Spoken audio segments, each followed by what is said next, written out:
The fog rolled down from the hills like a river of milk, filling the valleys and fields. It wrapped around the roofs of peasant houses, swallowed the winding dirt roads, and covered everything in a soft yet ominous shroud. Figures vanished within it, first as faint silhouettes, then entirely, as if they had never existed at all. At the very top of the hill, where the rocky soil gave way to black cliffs, stood Countess Castle. Its sharp towers, like spears, tore into the grey sky, and the narrow arrow slits seemed to watch everything that happened below. The castle was both dead and alive, a silent stone body with hearts beating somewhere deep inside. Down in the villages, people spoke of it only in whispers. No one dared say the name of its mistress after sunset. Elizabeth was born in 1560 into one of the most powerful families in Hungary. The Báthory and Countess lines were so deeply intertwined with politics that a single word from them could influence kings. Her childhood was free of accidents. Every day was carefully planned. Latin lessons in the morning, history and politics in the afternoon, music and needlework in the evening. Her tutors raised her to be above others, not just in title, but in intellect. Even as a young girl, she observed the world with a cold curiosity. Servants and peasants were to her more part of the scenery than living, feeling people. She learned early that power was not kindness, but the ability to command obedience.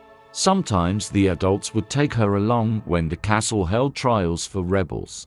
In the damp gloom of the dungeons, with the smell of mold and rusted iron in the air, she watched people punished for theft or defiance. Some begged for mercy, others screamed, but the young Elizabeth's eyes remained calm.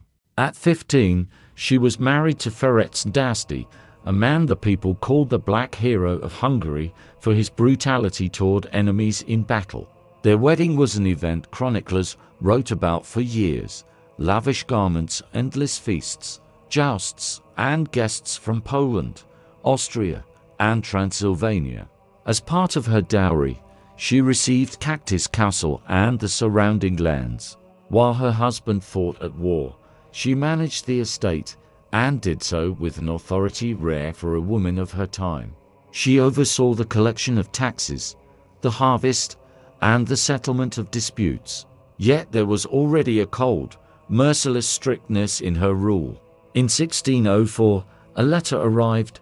Ferenc was dead. Widowhood brought Elizabeth freedom and power, but with them came a new anxiety. She was 44. The mirror she once admired herself in now became her enemy. "Youth is my armor," she told her servant Ilona. "Without it, I am vulnerable." She summoned alchemists, herbalists, and healers.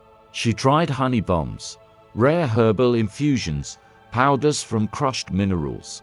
But nothing could halt the slow, inevitable march of time.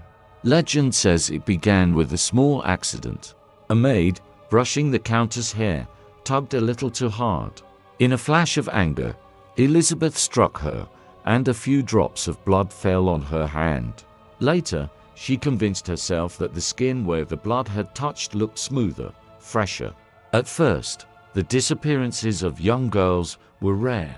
Elizabeth would summon them under the pretense of work at the castle. But soon, the selection became systematic. She chose the most beautiful and healthy. Sometimes she came to the villages herself, tall, dressed in black, with a gaze that brooked no refusal. In the castle's cellars, work began. Servants brought iron shackles, chains, strange wooden devices. At night, lights burned in the castle, and screams echoed until dawn. By 1610, complaints had reached the king. Count Georgy Thurs was ordered to investigate. He arrived at dawn, in the fog, with dozens of armed men. In the great hall, they found bodies. In the dungeons, emaciated, barely living girls. Her servants, captured and interrogated, told everything. There was no public trial for Elizabeth. Her rank and political connections spared her from execution, but she was sentenced to life imprisonment in one of the castle's towers. The doors and windows were sealed, leaving only a small opening for food. For 3 years, she lived in darkness, hearing only the beat of her own heart and the wind wailing beyond the stone walls. On August 21, 1614, they found her dead. Her burial place is unknown. But even now, on foggy nights in Countess, they say that if you climb to the castle and linger, you might hear the scream of a woman carried across the centuries, rising from the very stones.